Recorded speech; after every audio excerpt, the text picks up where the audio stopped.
अली की जात से, अली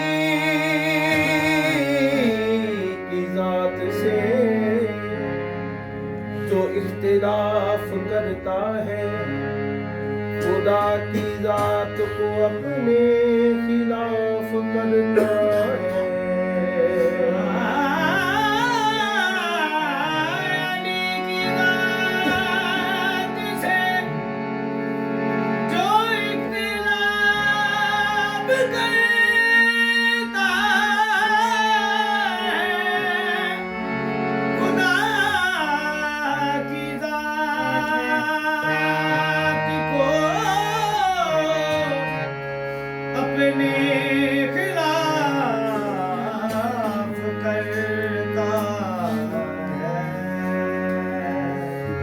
हाथ फड़ के नबी ने आख्या सी, मन कुल तो मौला नहीं भुलना, भावें सारी दुनिया भुल जावे, एक हैदर मौला नहीं भुलना। क्यों?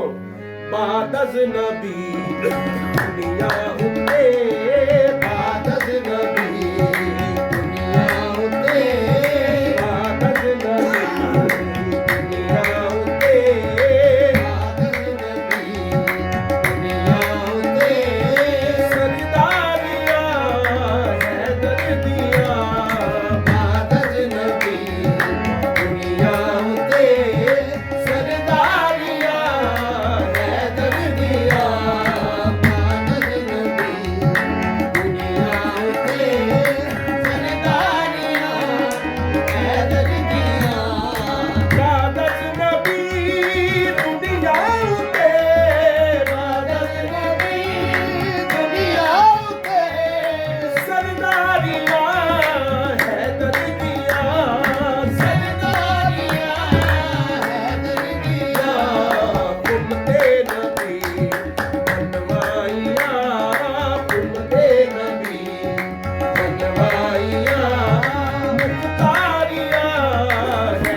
गुजर गए ਤੇ ਜਿਸ ਵਕਤ 39 ਦਿਨਾਂ ਚ ਫਤਹ ਨਹੀਂ ਨਾ ਹੋਈ ਤੇ ਸਰਕਾਰ ਨੇ ਫਰਮਾਇਆ ਕਿ ਕੱਲ ਉਸ ਨੂੰ ਅਲਮ ਅਤਾ ਹੋ ਸੀ, ਆਮ ਬੰਦਾ ਨਾ ਅੱਲਾ ਦਾ ਵਲੀ ਹੋ ਸੀ, ਉਹਦੇ ਹੱਥਾਂ ਉੱਤੇ ਫਤਹ ਲਿਖੀ ਹੋ ਸੀ, ਹੁਣ ਹਾਸ਼ਮੀ ਤੇ ਸ਼ੇਰੇ ਜਮੀ ਹੋ ਸੀ। ਕਿਲਾ ਖੈਬਰ ਦਾ ਕਿੱਡਾ ਮਜ਼ਬੂਤ ਭਾਵੇਂ ਇੱਕ ਪਲ ਦੇ ਅੰਦਰ ਡਲੀ ਹੋ ਸੀ। ਮੈਨੂੰ ਕਸਮ ਬਤੂਲ ਦੇ ਬੱਚਿਆਂ ਦੀ ਕੱਲ ਖੈਬਰ ਦੇ ਵਿੱਚ ਅਲੀ ਹੋ ਸੀ। ਤੇ ਆਕਾ ਫਰਮਾਉਂਦੇ ਨੇ